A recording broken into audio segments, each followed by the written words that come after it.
কোরআন কেন শিখবেন, কোরআন কেন পড়বেন, কোরআন কেন জানবেন? কারণ হলো কোরআন ছাড়া সব অন্ধকার। এই যে এখানে লাইট দেওয়া হয়েছে, আপনি বাহিরে তাকিয়ে দেখেন অন্ধকার। ঠিক তেমনি ভাবে কোরআন আর সুন্নাহ হলো আলো। যার জিন্দগিতে কোরআন আছে, সুন্নাহ আছে, তার জিন্দগিটা হলো আলোকিত। আর জিন্দগিতে কোরআন নাই যার, তার জিন্দগিটা হলো অন্ধকারাচ্ছন্ন। কোরআন হচ্ছে আলো, নূর। সূরা ইব্রাহিমে প্রথম আয়াতে তাই তো আমার আল্লাহ বলেন, কিতাবুন আনজালনাহু ইলাইকা লিতুখরিজান নাসা মিনাজ যুলুমাতি ইলান নূর।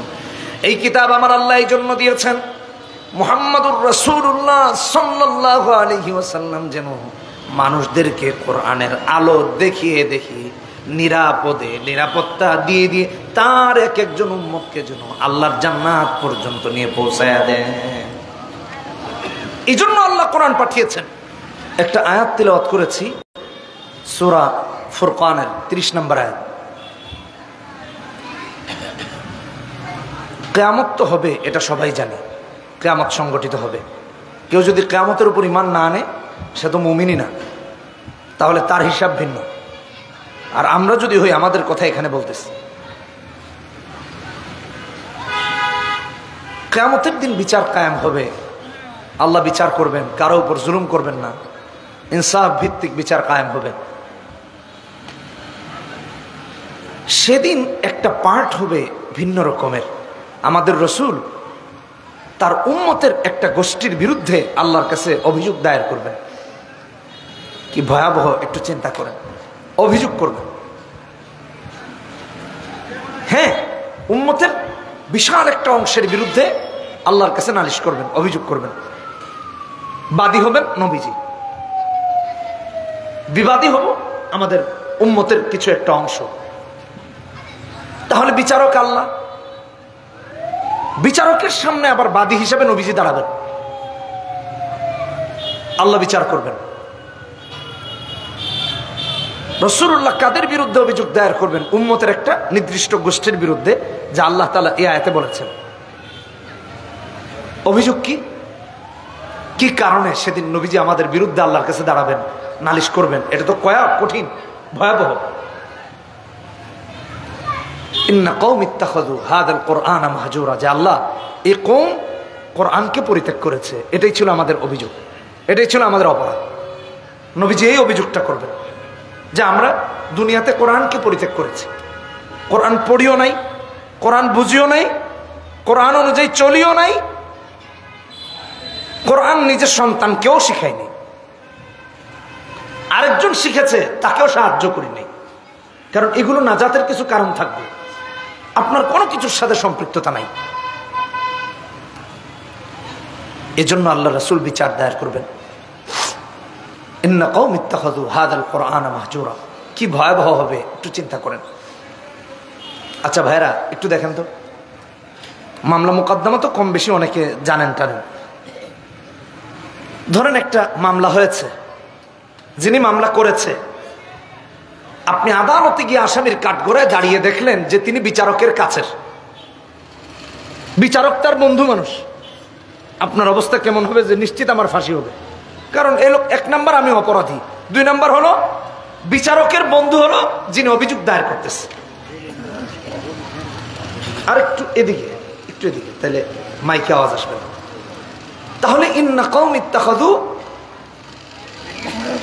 হাযাল কুরআনা মাহজুরা, কি ভয়াবহ অভিযোগ। আচ্ছা দেখেন তো অভিযোগটা সত্য কিনা। আমাদের এখানে বা বাহিরে যারা আমাদের আওয়াজ শুনতেছে, অথবা আমাদের মা বোনরা যারা বাড়িতে আছে, আপনি খোঁজ নিয়ে দেখেন। আমি এটা নিয়ে কিছুদিন একটু চেষ্টা করেছি জানার। আমাদের বর্তমান অবস্থা এত ভয়াবহ,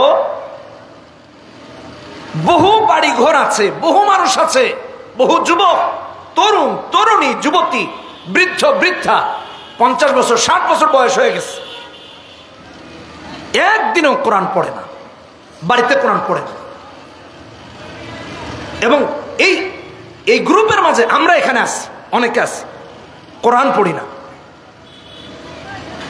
মনে কষ্ট নিয়েন না, বাকি বাস্তব। কোরআন পড়ি না, পড়ার প্রয়োজনই মনে করি না। ডেইলি যতবার ফেসবুক দেখার প্রয়োজন মনে করি, ইউটিউব দেখার প্রয়োজন মনে করি, ইনস্টাগ্রাম চালানোর প্রয়োজন মনে করি, টুইটার চালানোর প্রয়োজন মনে করি, অথবা সোশ্যাল মিডিয়াতে অ্যাক্টিভ থাকি, তার 1000 ভাগের 1 ভাগও আপনি কোরআন পড়েন না। এটা বাস্তব। ঘরেও পড়ে না। হিন্দি সিনেমা সিরিয়াল মা বোনরা যা দেখে, তার যদি 100 ভাগের 1 ভাগ কোরআন পড়তো, আল্লাহর রহমত নাজিল হতো করে। পড়ে না। কত সত্য অভিযোগ চিন্তা করে দেখেন, এবং কত বাস্তবসম্মত। কোরআনের সাথে আমাদের এত দূরত্ব তৈরি হয়েছে আমাদের ভাইরা। কোরআন পড়ি, জীবন পরিবর্তন হয়ে যাবে। কিয়ামতের ময়দানে এমন ভয়াবহ দিনে, যেদিন কিনা বাবা মা তার ছেলে মেয়েকে চিনবে না, ছেলে মেয়ে তার বাবা মাকে চিনবে না, বন্ধু তার বন্ধুকে চিনবে না, নেতা তার কর্মী অথবা কর্মী তার নেতাকে চিনবে না। সেদিন আবার রাহমাতুল লিল আলামিন নবী যাদের বিরুদ্ধে বিচার দায়ের করবেন, তাদের জাহান্নাম ছাড়া আর কোনো গতি থাকবে না। জাহান্নাম হবে তাদের ঠিকানা। নবীজির অভিযোগ আল্লাহ ফেলে দিবেন? কখনো ফেলবেন না।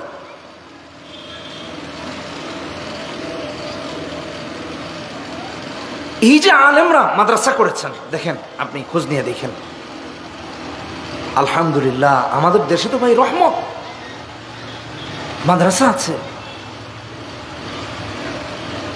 আমেরিকাতে, লন্ডনে রাষ্ট্রীয় পৃষ্ঠপোষকতায় মাদ্রাসা নাই, কানাডায়ও নেই, প্রাইভেট মাদ্রাসা, এবং অনেক ব্যয়বহুল। বিল্ডিং ভাড়া নিয়ে অথবা কিনে মাদ্রাসা চালাতে হচ্ছে, অনেক ব্যয়বহুল। বাবা মা কাজকাম করে সন্তানকে আলেম বানানো, এটা আকাশচুম্বী চিন্তা ভাবনা। আপনি ভাবতে পারবেন না, খোঁজ নিয়ে দেখেন। অনেক টাকা বেতন দিতে হয়, টিচারদের বেতন অনেক। আমাদের তো আলহামদুলিল্লাহ যারে যা দিয়ে পারি তাদের এমন না। কাউকে $17 দিতে হচ্ছে, কাউকে $20 দিতে হচ্ছে, কারো $30, সর্বনিম্ন 14-15 এরকম। $15 নিচে মনে হয় কেউ কাউকে দিতে পারে না, বৈধই না দেওয়া। ঘন্টায় $15 দিতে হয়, আমার যেটুকু মনে আছে।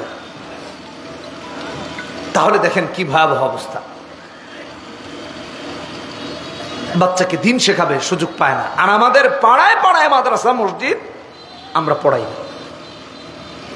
আল্লাহর রহমত, ফ্রি পড়ে বাচ্চারা, ফ্রি পড়ে।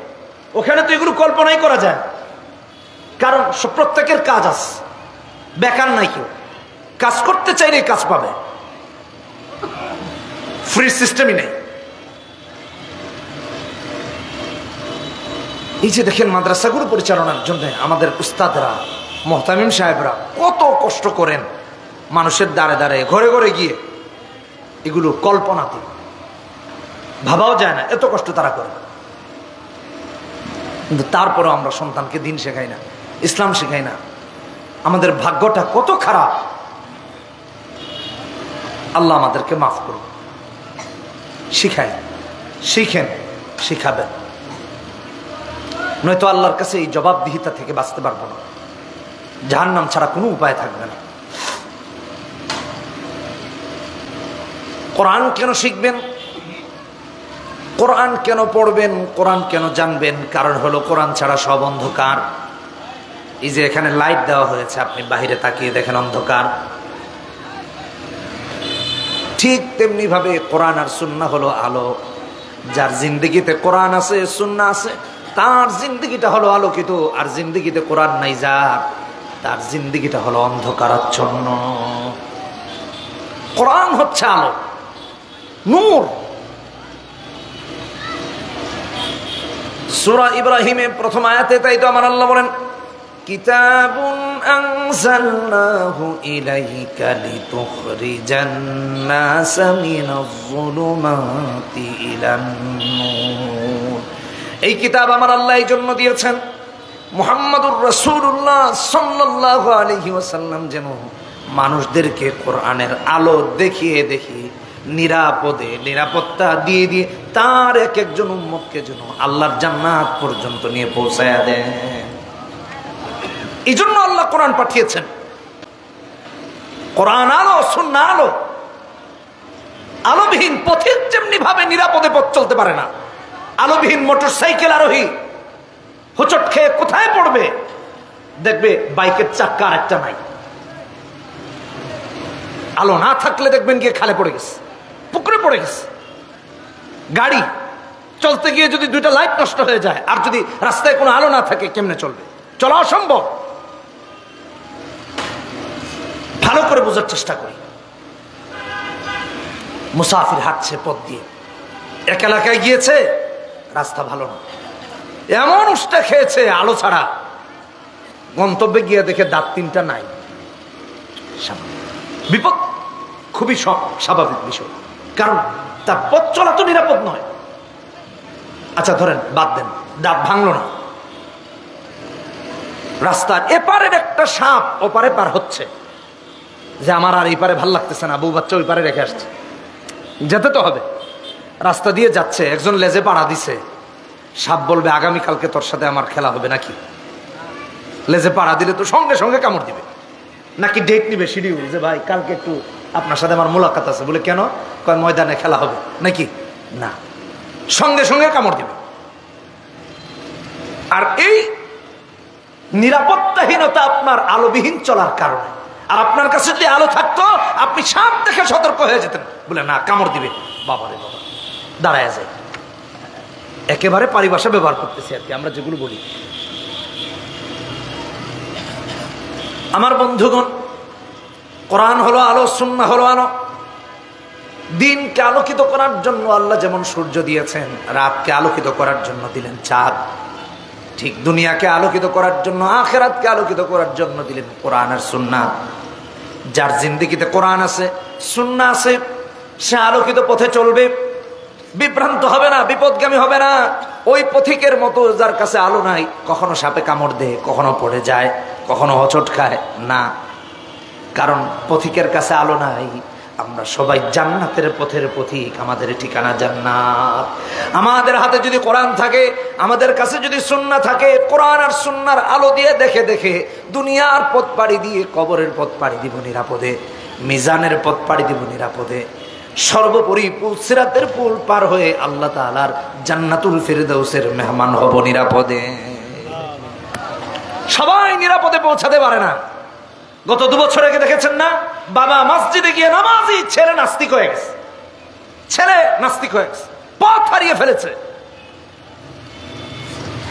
আপনারা কিছুদিন আগে দেখেছেন এক ভাই নাস্তিক হয়ে গেছে, আমি আর নাম না নিচ্ছি, যেহেতু আমার প্রচার প্রসার করার উদ্দেশ্য নয়, বিভ্রান্ত হয়ে গেছে। আলোতে ভেজাল ছিল তাই, কথা বুঝেন না। এখন আপনি আলো নিয়ে বের হলেন, রাস্তায় চার্জ শেষ, কি করবেন? বাকি পথ যাবেন কেমনে? আরে আমরা কত সচেতন, কোথাও বের হওয়ার আগে পাওয়ার ব্যাংক নিয়ে বের হয়ে যেন মোবাইলে ওয়াইফাইটা কানেক্ট থাকে, বা ডাটাটা যেন চলমান থাকে, ফেসবুকটা একটু চালাইতে হবে না, কথা বলেন না। অথচ আমাদের গন্তব্য তথা জান্নাতে পৌঁছার পাওয়ার ব্যাংক নাই। কি আহাম্মক আমরা, বুঝার চেষ্টা করি, এটা মারাত্মক অপরাধ। কোরআন শুধু আলো এমন না, কোরআন হলো হেদায়েতের পাথেয়। সূরা বাকারাতে 185 নম্বর আয়াতে আল্লাহ এই কথা বলতে গিয়ে বলেন, হুদাল লিন্নাস ওয়া বায়্যিনাতিম মিনাল হুদা ওয়াল ফুরকান। গোটা বিশ্ব জগতের সমস্ত মানুষের জন্য, ইহুদি বাদ নয়, নাসারা বাদ নয়, অন্য ধর্মাবলম্বী বাদ নয়। কারণ নাস বলেছেন, মানুষ যেখানে আছে তার মুক্তির পাথে হলো আল্লাহর কালাম। লিল মুশরিকিন লিল কাফিরিন বলেন নাই, বুঝেন নাই, বলেছেন লিন্নাস, সমস্ত মানবতার মুক্তির জন্য আল্লাহ কোরআন পাঠিয়ে দিয়েছেন। আমরা মোবাইল কিনলে দেখবেন ডাটা একটা বই দে, ক্যাটালগ দে, ক্যাটালগের মাঝে লেখা থাকে ব্যাটারির ক্ষমতাটা এমন, সিম লাগানোর জায়গাটা এদিকে এরো চিহ্ন দিয়ে দেখাতে থাকে যে এইদিকে। এখন এই আর ক্যাটালগ দেয় না, এখন সিডি বের হয়েছে, আবার অ্যাপ্লিকেশন বের হয়েছে, অ্যাপস আরো উন্নত হয়েছে। চালানোর ক্ষেত্রে যেন কেউ গিয়ে বিপদে পড়ে না যায়। সামান্য মোবাইল চালাতে গিয়ে যদি বিপদে পড়ে যায়, ইউটিউবে সার্চ দিলে পরে মোবাইলের কোথায় কি সব বের হয়ে যায়। কথা বলেন ঠিক কেনা বেঠিক? আমার ভাইয়েরা, ঠিক তেমনি ভাবে কোরআন হলো আপনার আমার জন্য ক্যাটালগ, জান্নাতে যাওয়ার ক্যাটালগ, দুনিয়াতে সহিভাবে চলার ক্যাটালগ। যার জিন্দেগিতে কোরআন আছে, যার জিন্দেগিতে সুন্নাহ আছে, সে কোরআন সুন্নাহর আলো দিয়ে দেখে দেখে নিরাপদে তার গন্তব্য তথা আল্লাহর জান্নাতে পৌঁছে যাবে। এটা হলো কোরআন, মাথায় রাখতে হবে। এই কোরআন শুধু আলো, শুধু হেদায়েতের পথে এমন নয়। কোরআন ঈমান বাড়ানোর যন্ত্র। কোরআন যে পড়ে, কোরআন যে বুঝে, কোরআনের সাথে যে লেগে থাকে, তার ঈমান বাড়িয়ে দেন কে? জোরে বলেন কে? আল্লাহ। আল্লাহ ঈমান বাড়িয়ে দেন। কোরআন বহির্ভূত জীবন ব্যবস্থা কোনো কাজে আসবে না। বহু হাজি আল্লাহর কাছে দাঁড়িয়ে বলবে, আল্লাহ হজ করেছি, মাফ করে দাও, আল্লাহ জাহান্নামী বানিয়ে দিবেন। বহু গাজী আল্লাহর সামনে দাঁড়িয়ে বলবে, আল্লাহ বুকটা টান টান করে, সিনা টান টান করে তোমার রাস্তায় জিহাদ করেছি, আল্লাহ বলবেন না, জাহান্নাম। বহু আলেম হকপন্থী না হওয়ার কারণে, আল্লাহর সন্তুষ্টির জন্য ইলম না শেখার কারণে হবে জাহান্নামী। ভালো করে বুঝেন, কারণ হলো কোরআন আর সুন্নাহর সাথে তার জিন্দেগির মিল নাই।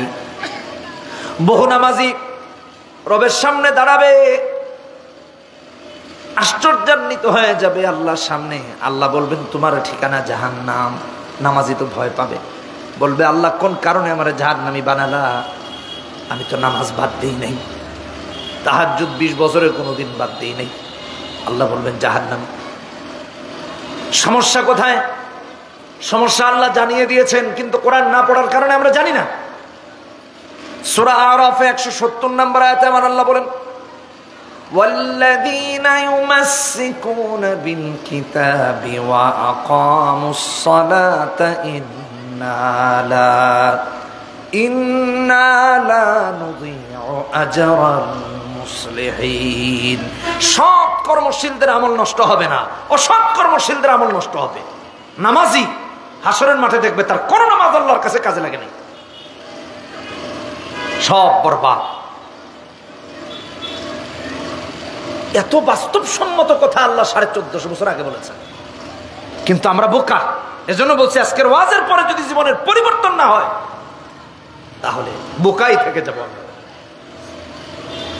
একটা উদাহরণ দিই, নামাজ।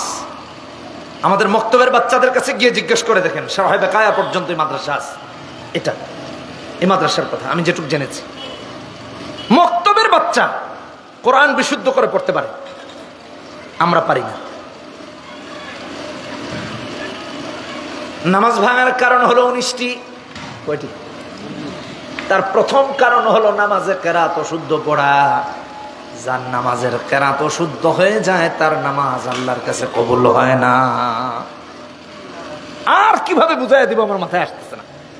কেরাত অশুদ্ধ নামাজ হবে না। ভাইরা আমার, কিছুদিন আগে আসেন বাস্তবসম্মত কিছু কথা বলি। কিছুদিন আগে এক জায়গায় গিয়েছি, বিদেশে যাওয়ার আগে আমার একটা গাড়ি ছিল, ওই গাড়ির একটা যন্ত্রাংশ কেনার জন্য এক জায়গায় গিয়েছি। এলাকার নাম না বলি, তা না হলে রেকর্ড হচ্ছে, ওনারা মন খারাপ করবে যে হুজুর আমাদের বদনাম বলে। নামাজে গিয়েছি, মাগরিবের নামাজ। কাতারের বাম পাশে দাঁড়িয়েছি। আমার ডানে যিনি দাঁড়িয়েছেন, ইমামের পেছনে কেরাত পড়তেছে জোরে জোরেই, মোটামুটি মানে ফুসফাস করে, বুঝেন না?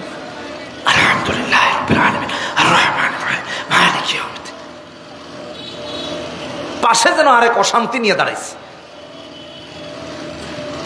তো আমি ভাবলাম, সূরা ফাতিহা ছাড়া যেহেতু নামাজ হয় না, এমন একটা মত আছে। আচ্ছা যাক, সূরা ফাতিহাই বুঝি পড়বে, তারপরে তো আর ঠিক আছে, মুক্তি পাবো।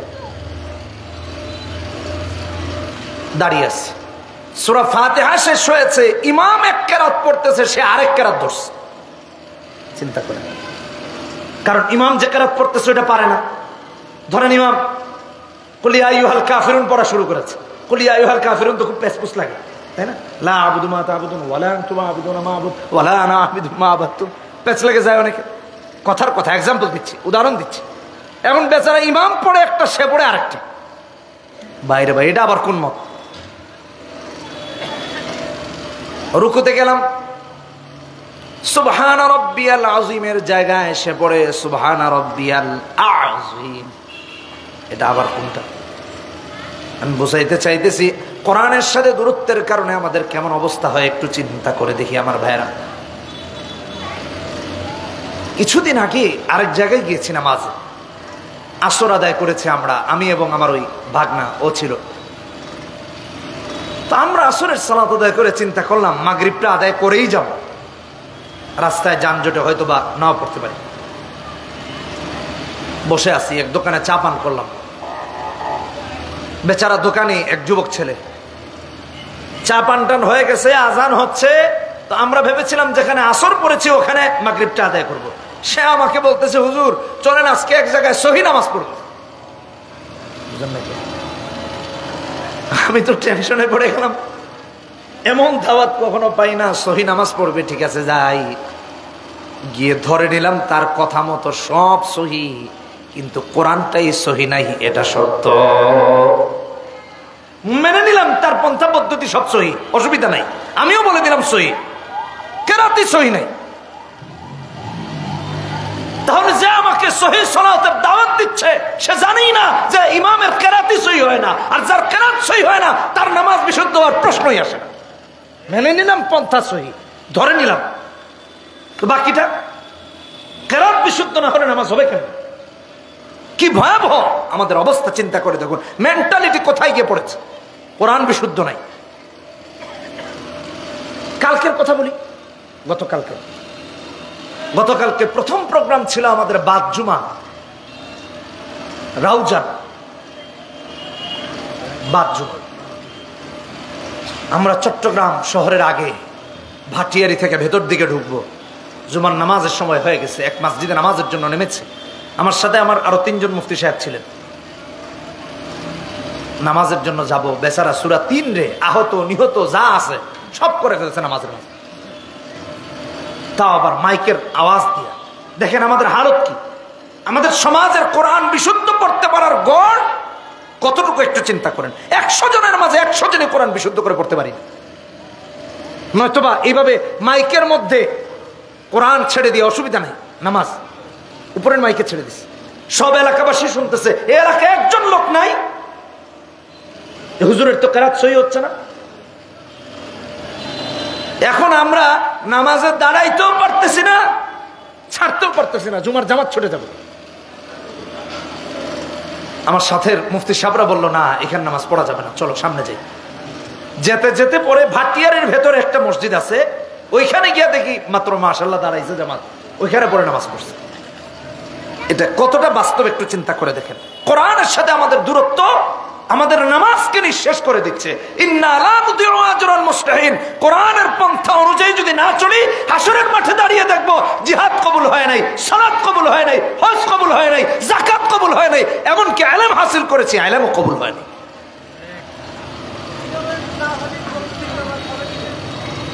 কি কঠিন একটু চিন্তা করে দেখেন।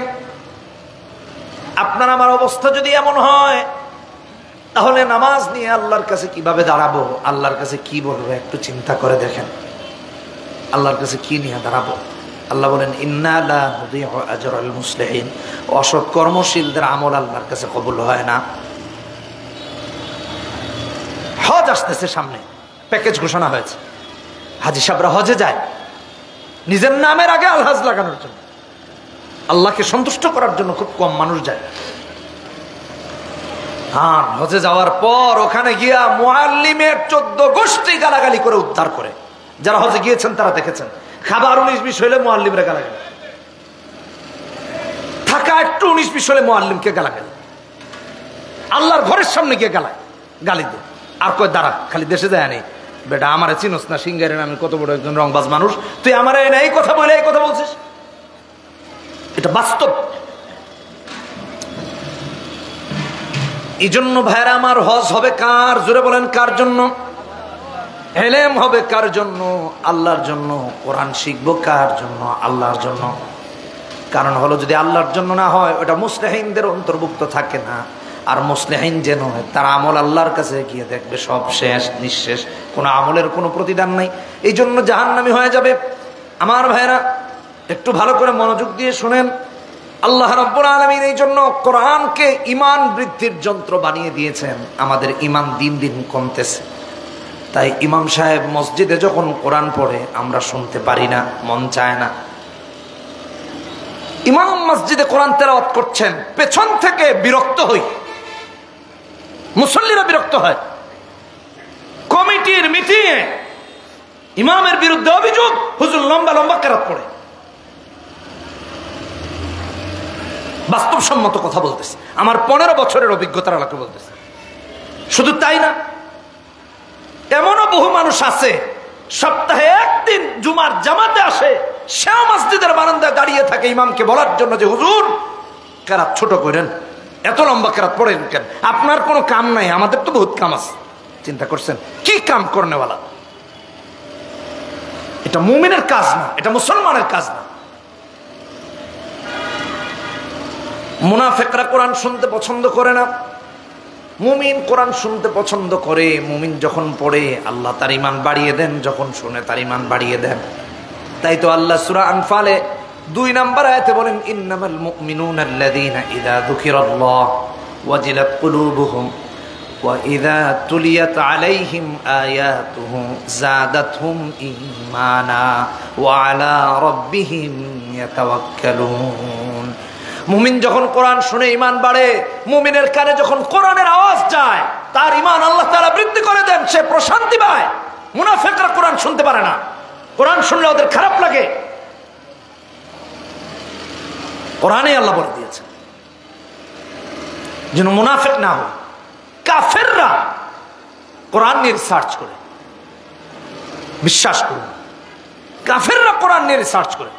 গত বিশ্বকাপ কাতারে হয়েছে, আমি কিছুদিন আগে কাতারে গিয়েছিলাম। কাতারে দেখেছি তারা যে দাওয়া সিস্টেম করেছে বিধর্মীদের কাছে ইসলামকে পৌঁছানোর জন্য, এয়ারপোর্ট থেকে হোটেলে আনা পর্যন্ত বিদেশি গেস্টদেরকে, ফরেন যারা মেহমান গেস্ট, তাদের জন্য গাড়িতে দাওয়া সিস্টেম করেছে। গাড়ির মধ্যে গাড়িতে শুনতে শুনতে হোটেলে গিয়ে বসেছে, তার মনের মাঝে ইসলাম কি জানার আগ্রহ তৈরি হয়েছে। মসজিদে গিয়েছে, আজানের আওয়াজ শুনে মুসলমান হয়ে গেছে। আজানের সৌন্দর্যতা শুনে। আর আমাদের আজান আর ইকামত শুনলে নামাজ আহত, মোটামুটি এমন আজান আমরা দিই। এলাকার সবচেয়ে অশুদ্ধ আজান দেনওয়ালারে মসজিদের দায়িত্ব দিয়ে রাখছি, আজান দেন। আরে কি আল্লাহর কাছে জবাব দিব? মুয়াজ্জিন তো খুব কম, নির্ধারিত জায়গায় মুয়াজ্জিন আছে, কিছু জায়গায়, অধিকাংশ গ্রামগঞ্জে নাই। পুরো এলাকার মাঝে একজন আজান বিশুদ্ধ করে দেওয়ার লোক নাই। এই জন্যই তো মাদ্রাসা। মক্তবে পড়ুন, বাচ্চাকে মক্তবে দিন। এই বাচ্চা যত বড় হবে তার কোরআন শুদ্ধ থাকবে, অশুদ্ধ থাকবে না। অন্তত পক্ষে এটুকু শুদ্ধ হবে যে নামাজ বিশুদ্ধ হয়। এই জন্য বাচ্চাকে দিন শেখান, কোরআন শেখান, সুন্নাহ শেখাই। কাফের বেঈমানরা কোরআন রিসার্চ করে। এটা বোঝার জন্য কিছুদিন মহাকাশ নিয়ে পড়াশোনা করেছিলাম আমি। মহাকাশ নিয়ে বিজ্ঞানীরা কখন কি বললো, আল্লাহ কি বললেন, আবার বিজ্ঞানীদের মতামত চেঞ্জ হয়েছে, আবার চেঞ্জ হয়েছে। সর্বশেষ মতামত কোরআনের সাথে ওরা মিলিয়েছে যে কোরআন যা বলেছে তাই সত্য। আল্লাহু আকবার, সুবহানাল্লাহি ওয়া বিহামদিহি। ওরা রিসার্চ করে। আর আল্লাহ 1450 বছর আগে বিজ্ঞান ঠিক করে রেখেছেন, বলে তুমি যেদিকে এদিক যাও ওদিক যাও, ঘুরে ফিরে আমার কাছেই আসবে। সুবহানাল্লাহি ওয়া বিহামদিহি। এই জন্য কাফেররা প্রকাশ্যে ইসলামের বিরোধিতা করত নবীজির জামানায়, আবার আড়ালে গিয়ে কোরআন শোনার জন্য পাগল হয়ে যেত। আড়ালে এমন একটা উদাহরণ আমার শেখ মুফতি আমিনী রহমতুল্লাহ আলাইহি তার তিলাওয়াতে কোরআন নামক কিতাবে এনেছেন। সিরাত ইবনে হিশামের প্রথম খণ্ডে 315 নম্বর পৃষ্ঠাতে এসেছে। আবু জাহেল ইবনে হিশাম রাতের আধারে নবীজির বাড়িতে গিয়ে হাজির কোরআন শুনতে। আবু সুফিয়ান ইবনে হারব তখনও ঈমান আনেন নাই, নবীজির বাড়িতে রাতের আধারে গিয়ে হাজির কোরআন শোনার জন্য। আখনাস ইবনে শারিক বা শুরাইক নবীজির কোরআন শুনতে হাজির। অথচ একজন বড় বড় নেতা, কাফেরদের বড় বড় নেতা, যারা সারাদিন বলতো লা তাসমাউ লিহাযাল কোরআন, সূরা হামিম মাসজিদে আসছে 26 নম্বর আয়াত, কোরআন শুনো না। রাতের আধারে তারাই নবীজির বাড়ি থেকে হাজির কোরআন শোনার জন্য। একদিন 3 জন গিয়ে হাজির হয়ে গেছে। যত শুনে তত ভালো লাগে, আরো শুনে আরো ভালো লাগে, আরো শুনে আরো ভালো লাগে, এমন করতে করতে সকাল হয়ে গেছে। সকালে যখন বাড়িতে ফিরবে একজনের সাথে আরেকজনের দেখা হয়ে গেছে। কারণ হলো কেউ কাউকে বলে যায় নাই, পালিয়ে পালিয়ে চুরি করে করে গিয়েছে নবীজির কোরআন শুনতে। কারণ হলো সারাদিন কোরআনের বিরুদ্ধে যত যা করা লাগে সব করে রাতের আধারে নবীজির বাড়ি গিয়ে কোরআন শুনে। আবু জাহেলের সাথে আবু সুফিয়ানের দেখা, আবু সুফিয়ানের সাথে আখনাসের দেখা, আবু জাহেলের দেখা। একজন আরেকজনকে বলে, লিডার আপনি এখানে কেন? কই এসেছি মুহাম্মাদের কোরআন শুনতে। কই তুমি কেন এসেছো? কই আমিও এসেছি কোরআন শুনতে। আখনাস বলে, লিডার আপনারা এখানে কেন? কই কোরআন শুনতে এসেছি। তুমি কেন এসেছো? কই আমিও কোরআন শুনতে এসেছি। সুবহানাল্লাহ কইবেন না? কই দেখো তুমিও নেতা, সেও নেতা, আমিও নেতা, আর 3 জন নেতা হয়ে এসেছি মুহাম্মাদের কোরআন শুনতে। সারাদিন তার বিরুদ্ধে ক্যাম্পেইন করি। মুহাম্মাদুর রাসূলুল্লাহ সাল্লাল্লাহু আলাইহি ওয়াসাল্লাম যেখানে কোরআনের দাওয়াতি মজমা করে ওখানে গায়িকা নিয়ে হাজির, ডান্স করার লোক নিয়ে হাজির, দাস দাসীদের নিয়ে হাজির, যাতে করে মানুষ কোরআন না শুনে ওদের গান শুনে, ওদের ডান্স দেখে মানুষকে আকৃষ্ট করতে চায় কোরআন থেকে। আর রাতের আধারে তারাই নবীজির বাড়িতে গিয়ে হাজির কোরআন শুনতে। একজন আরেকজনের কই দেখো তুমিও নেতা, সেও নেতা, আমিও নেতা, আর আমাদের মতো নেতারা যদি এমন করে কোরআন শুনতে আসি একজন কর্মী থাকবে না, উল্টা মানুষ মারবে। আগামীকাল থেকে আর আসা যাবে না, চলো বাড়ি যাই। খবরদার কালকে থেকে আর এসো না। কয় না আসবো না। তুমিও কিন্তু আইসো না। কয় না আসবো না। আখনাস তুমি আসবা? বলে না আসবো না। 3 জন বাড়ি ফিরেছে। পরের রাতে যখন বিছানায় গিয়েছে মন শান্ত, মনে আর ঘুম আসে না, একাত হয় অকাত হয়। গত পরশুদিন আসতেছিলাম, রাতের আধারে দেখি একজন বাড়ি থেকে বের হইয়া রাস্তার মাঝে লাইট দিয়ে ঘুরতেছে খালি গায়ে। আমরা ভয় পাইছি। হঠাৎ করে কয় হুজুর বুঝেন না, ঘুম আসতেছে না, এই জন্য গিয়া দেখে গরুটা ঠিক আছে কিনা, ছাগলটা ঠিক আছে কিনা। ঘুম তো আসে না, শান্তি নেই। এমন হয় মানুষের, ঘুম যখন আসে না তখন দেখবেন উঠে হাঁটে। আমাদের এখন জেনারেশনের কাজ তো হলো শুয়ে মোবাইলটা হাতে নিয়ে ফেসবুক চালানো। আবু জাহেলের তো কোনো ফেসবুক অ্যাকাউন্ট ছিল না, কি কম ছিল নাকি? ঘুম আসে না। আখনাসের ঘুম আসে না, আবু সুফিয়ানের ঘুম আসে না। মন বলছে আবু জাহেল, আবু সুফিয়ান, আখনাস যতক্ষণ কোরআন না শুনবা ততক্ষণ ঘুম আসবে না। আবু জাহেল ভাবলো গতকাল যেহেতু ওয়াদা হয়েছে ওরা দুজন আজকে যাবে না, তাইলে আমি যাই। আখনাস ভাবলো ওরা দুজন যেহেতু আজকে আসবে না তাহলে আমি যাই। আবু সুফিয়ান ভাবলেন ওরা দুজন যেহেতু আসবে না আমি যাই। একজন ভেবেছে ওই দুজন আসবে না, আরেকজন ভেবেছে এই দুজন আসবে না, আর আরেকজন ভেবেছে এই দুজন আসবে না। এমন করতে করতে আজও 3 জন গিয়ে হাজির হয়ে গেছে। চিন্তা করলো একটু শুনেই বাড়ি আসতে হবে, সকাল করা যাবে না। যত শুনে গিয়ে তত ভালো লাগে, আরো শুনে আরো ভালো লাগে। এমন করতে করতে কেউ আর কয় না মুহাম্মদ আর তেলাওয়াত করো না, সুবহানাল্লাহ বলেন। যত শুনে তত ভালো লাগে। এমন করতে করতে আজও যখন সকাল হয়ে যায়, বাড়ি ফেরার সময় আবারও 3 জনের দেখা। কই কি ব্যাপার আজকেও তুমি এখানে? কই তো তুমিও তো এখানে।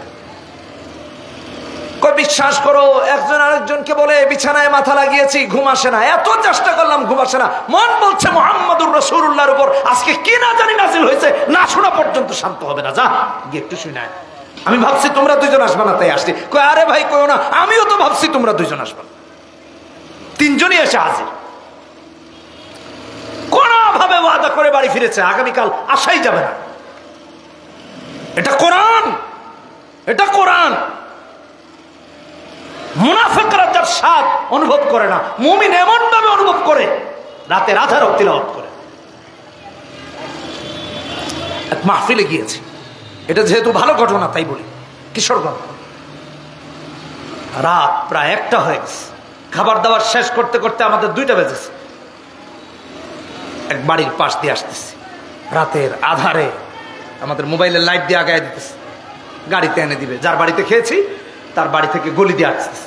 আসার সময় শুনি এক ঘর থেকে কোরআনের মধুর আওয়াজ ভেসে আসতেছে। এটা আমার জীবনের একটা অদ্ভুত অভিজ্ঞতা। চলার অবস্থায় আমি হঠাৎ করে দাঁড়ায় গেছি যে জিন্নাত টিন্নাত আছে নাকি জানে। এত রাতে কে তেলাওয়াত করে? জিজ্ঞেস করার পরে বলে অমুকের বাড়ি। হুজুর মাশাআল্লাহ, তাহাজ্জুদ মিস হয় না। হয়তোবা কোরআন তেলাওয়াত করতেছেন, হয়তোবা তাহাজ্জুদেই জোরে জোরে পড়তেছে। এমন ঘর তো এখন কম। ভাইরামা, আমরা হিফজ পড়েছি 99-তে হিফজ শেষ হয়েছে। ভালো করে শুনেন, বাবা আলেম মানুষ, খুব কড়াকড়ি, প্রায় দিন। আম্মুর তো এখন বয়স হয়েছে, মাঝে মাঝে অসুস্থ থাকেন, আমার রেকর্ড হচ্ছে, শুনতেও পারেন এই কথা। ভালো করে শুনেন, প্রায় দিন ফজরের আগে ঘুম ভাঙতো মায়ের তিলাওয়াতের কারণে। শেষ দিকে ডাকতে ডাকতে আম্মু শেষবার এসে রুমের মধ্যেই পড়া শুরু করতেন, লাইট জ্বালায়া দিয়া। একেবারে বাস্তব কথা বলতেছি। এখন তো শরীর বয়স হয়েছে, সব দিন শরীর ভালো থাকে না, আর ভালো থাকলে আলহামদুলিল্লাহ তেলাওয়াত এখনো করেন। মাহফিল থেকে গিয়া দেখি ডাইনিং টেবিলে বসে তেলাওয়াত করতেছে এখনো, যেদিন শরীর ভালো থাকে। আর আমাদের সমাজের ঘরগুলোর অবস্থা এখন কেমন? ফজরে মসজিদে যাবেন, দেখবেন অমুক ঘর থেকে সিনেমার আওয়াজ আসতেছে, অমুক ঘর থেকে নাটকের আওয়াজ আসতেছে, অমুক ঘর থেকে ডান্সার গানের আওয়াজ আসতেছে। কারণ হলো রাতের বেলা ঘুমানোর সময় টেলিভিশন বিকট আওয়াজে ছেড়ে দিয়ে ঘুমায় ঘর থেকে এগুলার আওয়াজ আসতেছে। আল্লাহ লানত সমস্ত করে, এগুলো বন্ধ করেন। আজ গোটা পৃথিবীতে মুসলমানেরা লাঞ্ছিত আপনার আমার এই সমস্ত কারণে। আমরা কোরআনকে আপন করতে পারি নাই। ইমাম সাহেব নামাজ আদায় করতেছেন, পাশের বাড়ি থেকে টেলিভিশনের আওয়াজ আসতেছে। কার বিরুদ্ধে বলবে? সভাপতি সাহেবের ঘর। বললে ইমাম সাহেবের চাকরি থাকবে না পরের জন্য। কিভাবে বলবে? আমরা কত বোকা। এই জন্য বলছি আর বোকা থাকা যাবে না। আপনি ভাই ঘুমের আগে যে টেলিভিশনটা ছেড়ে ঘুমাইলেন, আর নাউমু কাল মাউত, ঘুম তো মৃত্যুর মতো। যদি আল্লাহ আপনাকে আবার না জাগান তাহলে তো আপনার মৃত্যু, আপনার মরণ। আপনি কত উদাসীন। হাসরের মাঠে দাঁড়ায়েন যে আল্লাহ, এই যে হিন্দি সিরিয়াল আছে একটু দেখেন আপনার, নাকি কি নিয়ে দাঁড়াবেন? ওটা ছেড়ে যে ঘুমায় গেলেন। আপনার মৃত্যু যদি এখানে শেষ হয়ে যায়, আপনি তো ওই অবস্থায় উঠবেন আল্লাহর কাছে। অমিনহা নুখরিজুকুম তারতার উখরা। এগুলো কইরেন না। লন্ডনে একটা বাড়িতে আমি কিছুদিন ছিলাম, এই সফরে। সারা বাসায় সাউন্ড সিস্টেম করেছে, সারা বাসায়। এটা দেখে আমি নিজে লজ্জিত যে আরে আমার বাসায় এটা করতে পারলাম না। কারণ এই থিওরিটাই আসে না এই মাথায়। পুরো বাসায় সাউন্ড সিস্টেম করেছে। রাত ঘুমের সময় হয়েছে, সবাই সবার বেডে চলে যাও, রুম আলাদা আলাদা। তিলাওয়াত ছেড়ে দিয়েছে, পড়ো, পড়তে থাকো। ছেলের শেষ 30টা সূরা হয়েছে, বা সিরিয়ালে ছেড়ে দিয়েছে, তুমি এগুলা মস্ক করতে করতে শুইবা। ছেড়ে দিয়েছে, শুনতে শুনতে ঘুমাচ্ছে। আর আমরা টেলিভিশন ছেড়ে গান ছেড়ে ঘুমাই। মুসলমানের বাচ্চা, ওনারাও মুসলমান, কিন্তু পশ্চিমাদের দেশে থেকেও, ইউরোপিয়ান হয়েও, লন্ডনী হয়েও ঘরের মাঝে কোরআনের চর্চা রেখেছেন। কিছুদিন আগে আমরা এই গাড়ির কি যেন করতে গেলাম, মোবিল নাকি পাল্টাতে গেলাম, গিয়ে দেখি একজন বিদেশ থেকে সাউন্ড সিস্টেম নিয়ে আসছে, গাড়ির পিছনে লাগাবে আরেক গাড়িতে। বুঝেন নাই? আওয়াজ হবে, এটা একটু গজব মার্কা হইতে হবে না, মধুর হলে তো অসুবিধা। বক্স টক্স নিয়ে আসছে, সাউন্ড সিস্টেম, 5 লাখ না কত টাকা দিয়ে।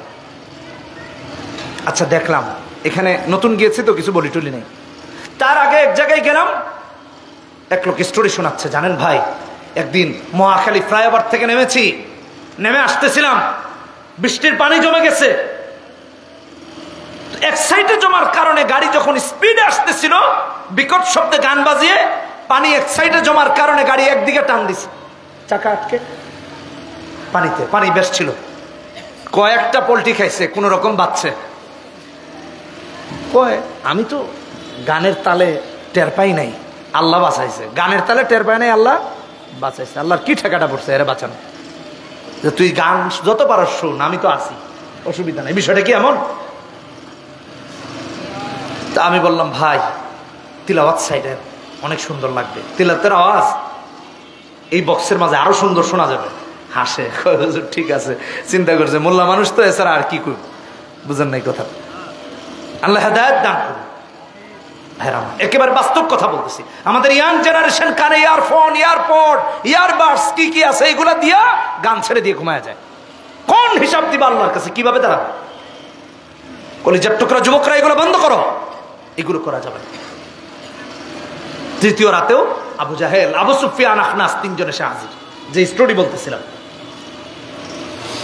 এবার একজন আরেকজনকে বলে, এত কিছুর পরেও তুমিও দেখি বাড়ি ঘরে থাকো না, কোরআন শুনতে আসো, আমিও আসি, সেও আসে, কোন জিনিস আমাদের নিয়ে আসে? একজন আরেকজনকে বলে, আমরা মুহাম্মাদুর রাসূলুল্লাহকে কেউ বলি পাগল, কেউ বলি জাদুঘর, কেউ বলি গণক, কেউ বলি বিভ্রান্ত বিপদগামী, কেউ বলি কবি। বিশ্বাস করো মুহাম্মদ কবি নন, বরং আল্লাহর রাসূল।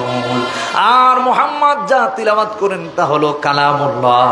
যদি কালামুল্লাহ না হতো এত ভালো লাগা কোনোদিনও কাজ করতো না।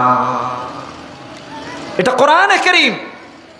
এই জন্য দিলের মাঝে গিয়ে গিথে, দিল পর্যন্ত কে পৌঁছায়? মুনাফিকের দিলে পৌঁছায় না, কারণ মুনাফিকের দিলটা দুই মুখী নীতিতে ভরপুর হয়ে আছে।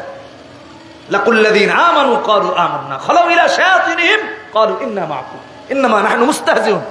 সূরা বাকারার 13, 14, 15 নম্বর আয়াতে মুনাফিকের পরিচয় তুলে ধরেছেন আল্লাহ, প্রথম পারায়, দ্বিতীয় পৃষ্ঠায়। এটা মুমিন করতে পারে না। এই জন্য কোরআন শিখবো, কোরআন শিখাবো, সন্তানকে শিখাবো, যেমন হোক শিখাবো। ভাইরামা, আপনার আমার নেফাকের কারণে, আপনার আমার ইসলাম বিরোধী অবস্থানের কারণে আপনার আমার বেডরুম পর্যন্ত ইহুদি নাসারাদের চরিত্র পৌঁছে গেছে। কোরআন বেডরুম থেকে বের হয়ে গেছে। কজনের বেডরুমে কোরআন তেলাওয়াত হয় দেখেন তো? টিভি তো প্রতিদিন চলে, সিনেমা তো প্রতিদিন চলে। এটা লজ্জাজনক। কথাগুলো আমি জানি না কারা কানে নিবেন। আমার মাইকের আওয়াজ যেখানে যাচ্ছে আমি জানি না তারা বুঝবেন কিনা, বা আমি বুঝাইতে পারবো না। এক মসজিদে গিয়েছি আমেরিকাতে, ভালো করে শুনেন, জুমার নামাজে মসজিদে গিয়ে দেখি নামাজে আসছে এক ছেলে, আরো আছে হরেক রকম, কেউ সাদা, কেউ কালো। ওখানে তো অনেক কালো মানুষ আছে, সবই আল্লাহর সৃষ্টি। তো একজন মসজিদে এসেছে, চুলগুলো বেনি করেছে, বেনি জটলা বেঁধে বেঁধে এরকম করেছে, বেশি লম্বা না, এরকম। এটাও নাকি আবার পার্লারে কে করেছে। এটা স্বাভাবিকভাবে করা যায় না, একটু অস্বাভাবিক আর জট বাঁধা। মসজিদের প্রথম কাতারে গিয়ে হাজির, ঠ্যাং ঠুং মেলায় ঠেলায় দিয়া বসছে, বুঝেন নাই কথা। আশ্চর্য হয়ে গেলাম। সপ্তাহে একদিন জুমার নামাজে এসেছে, কিন্তু এমন অবস্থায় এসেছে সে জানেই না চুল যদি এমন থাকে তার ফরজ গোসল হবে না। আসছে নামাজে। এক ছেলে 3 কোয়ার্টার পরে এসেছে, তা আবার শর্ট 3 কোয়ার্টার, কোন রকম হাঁটুর নিচে, আসন দিয়া বসছে, হাঁটু খুলে গেছে। আবার এদিকে পাছার শেষ সীমানায় গেঞ্জি নিয়ে আটকেছে, প্যান্ট শেষ সীমানায় পাছার, আর গেঞ্জি পিঠের শেষ সীমানায়, ছুঁই ছুঁই। গেঞ্জি কয় আমি প্যান্টের সাথে মিলবো না, প্যান্ট কয় আমিও গেঞ্জির দেখা চাই না, মাঝখানে ফাঁকা। আর প্যান্টটারে নামাইতে নামাইতে একেবারে, বুঝেন না, নিতম্বের শেষ সীমানায় নিয়ে কোন রকম আটকেছে। এদিকে তো হাঁটু গেছে, এখন এদিকেই হালো। বিশ্বাস করুন, পাশে দাঁড়িয়েছে, আল্লাহ তারা কি সুন্দর করে বানাইছে। সামনের কাতারে, আমরা পিছনের কাতারে। রুকুতে গেছে সব, এটা উপরে গেছে, এটা এদিকে গেছে, মাঝখানে আরেক পদ্মা সেতু লাগে, এছাড়া দুটাকে মিলানো যাচ্ছে না। সে জানেই না যে ফরজ তরক হচ্ছে, নামাজ তো পরের কথা। নামাজ কিভাবে হবে? অন্তত পক্ষে নাভি থেকে হাঁটু পর্যন্ত তো ঢাকা লাগবে। কিভাবে নামাজ হবে? এই জন্য বলেছে কোরআন পড়ো, কোরআন শিখুন। ভাইরা মা, কত কিছু দেখলাম, আল্লাহ দেখাইলেন। জীবনের আরেক অভিজ্ঞতাই 3.5 মাসের, আরো কত কিছু দেখেছি। স্কটল্যান্ডে গিয়েছি, ওখানে মসজিদ নাই, 20 মাইল, 20 কিলোমিটার, 30 কিলোমিটার দূর থেকে গিয়া মসজিদে হাজির হইতে হয়, তাও মসজিদ ভরে না। পাকিস্তানি, অ্যারাবিয়ান সব মিলিয়ে জিলিয়ে নামাজ। ইমাম অ্যারাবিয়ান হওয়ার কারণে নামাজ শুদ্ধ আছে, কেরাত শুদ্ধ আছে, কিন্তু বেচারা আইলো টাইলো তাকওয়া আল্লাহু আলাম। কিন্তু ওই দেশের অবস্থা এমন, আরেক মসজিদে নামাজে গিয়েছি, কেরাতের অবস্থা খুব খারাপ। তো আমি, আমাদের সাথে এক ভাই ছিলেন, আমি বললাম ভাই পরের ওয়াক্ত থেকে আর আমার এইখানে আইনেন না, অন্য মসজিদে নিয়ে। বলো কেন? কই যে কেরাত এত উল্টাপাল্টা, এখানে পড়া যাবে না। হ্যাঁ, অন্যান্য মসজিদে, অনেক মসজিদে শুদ্ধ আছে, কথা বুঝেন। কই হুজুর ইমামই তো খুঁজে পাই না, ইমাম কই পাবো? আমারে বললো আপনি থেকে যান। আমি বললাম ভাই আমি থাকবো না। আসার পরেও আমার মেসেজ দিয়েছে। আল্লাহ মাফ করুন, এগুলো আল্লাহ তাআলা দেখিয়েছেন। আমাদের কোরআন শিখতে হবে আমার ভাইরা, কোরআন শিখতে হবে। কোরআন ছাড়া আল্লাহর কাছে কোনো মুক্তি নাই, আর সেটা একমাত্র আল্লাহর জন্যই শেখা লাগবে। আল্লাহ আমাদের সবাইকে তৌফিক দান করুন। মনে থাকবে না? মনে থাকবে না? শিখবো তো ইনশাআল্লাহ। হ্যাঁ, আমরা তো খালি শিখছি বিয়া করা ফরজ, ইলমে দ্বীন শিক্ষা করা ফরজ। 229 নম্বর হাদিসে এসেছে, ইবনে মাজার হাদিস, তালাবুল ইলমি ফরিদাতুন আলা কুল্লি মুসলিম, প্রত্যেকটা মুসলিমের উপর ইলমে দ্বীন শিক্ষা করা ফরজ। এক মাহফিলে গিয়েছি এক অঞ্চলে, পদ্মার ওই পারে। আমার যুবকরা এক বিল্ডিং এর উপরে নিয়ে বসাইছে, কয় হুজুর আপনার সাথে আমাদের একটু গুরুত্বপূর্ণ কথা আছে। আমি চিন্তা করলাম আল্লাহ জানে কোন কথা কয়। একটু পরে কয় হুজুর একটু ফরজ কামের ওয়াজ করতে হবে আজকে। বলে ফরজ কাম বলতে ফরজ কোনটা? কত কিছুই তো ফরজ আছে, কখনো হজ ফরজ হয়, নামাজ ফরজ আছে। হুজুর এই ফরজ না, ওই যে ওইটা মানে বিয়ার। চিন্তা করেন, সে শিখেছে বিয়া করা ফরজ। বিয়ে কে বলেছে সর্বাবস্থায় ফরজ? কখনো ফরজ, কখনো ওয়াজিব, কখনো সুন্নাহ, কখনো হারাম। আপনার ভরণ পোষণ দেয়া এবং ফিজিক্যালি যদি ফিট না হন, বিয়ে করা হারাম। আপনি বিয়ে করবেন কেমন? এখন তাদের মাথায় ঢুকায় দেওয়া হয়েছে বিয়ে করা ফরজ। ফুপ্পিকে দিয়ে বাবারে ফোন দেওয়ায়, ফুফু ক জরিনারে ভালো পাই, তাড়াতাড়ি নিয়ে আসার জন্য ফরজ কামটা সেরা ফেলাই। সকিনা কয় আন্টি ফোন দিয়া তোমার ভাই করিমউদ্দিনে ক, দক্ষিণ পাড়ার রহিমউদ্দিন আমার তো পছন্দের। বেটা কয় এই তুই পছন্দ করলি করলি, আর কাউরে পাইলি না? নেশাগ্রস্ত ছেলেটাকে পাইলি? কয় নেশাগ্রস্ত কি আমি তা বুঝি না, আমার চোখে ভালো লাগছে তারা এই হলো। চিন্তা করছেন? বাপ বেচারার অবস্থা খারাপ, স্ট্রোক করবে না কি করবে চিন্তায় পড়ে গেছে। কয়েকদিন আগে এক বাবা এরকম অভিযোগ করেছেন যে হুজুর কি করব, এখন এটা হয়ে গেছে, কিভাবে আটকে রাখবো? এই জন্য ইলমে দ্বীন শিক্ষা করা কি সবাইকে বলতে হবে, কি জোরে বলেন কি। আর এ ব্যাপারে তাম পৃথিবীর কোন ধরনের, কোন মতের, কোন মাযহাবের, কোন আলেমের কোন দ্বিমত নাই, সবার কাছে ফরজ। আর এই ফরজ কাম আমরা শিখি না। আল্লাহ তৌফিক দান করুন। ইলম সাধারণ কিছু না আমার ভাইয়েরা, অনেক উঁচু মাপের। এই জন্য বুখারীর হাদিসে এসেছে 71 নম্বর হাদিসে রাসূলুল্লাহ বলেন মাইয়ুরিদিল্লাহু বিহি খায়রান ইউফাক্কিহু ফিদ্দীন। সবাই ইলম হাসিল করতে পারে না, আল্লাহ যার ব্যাপারে কল্যাণের ফয়সালা করেন সে আলেম হয়। এই জন্য আল্লাহর কাছে আলেমের মর্যাদা অনেক। সূরা ফাতির 28 নম্বর আয়াত আল্লাহ বলেন ইন্নামা ইয়াখশাল্লাহ মিন ইবাদিহিল উলামা। সূরা জুমারের 9 নম্বর আয়াতে বলেন কুল হাল ইয়াস্তাবিল্লাযীনা ইয়ালামুন ওয়াল্লাযীনা লা ইয়ালামুন।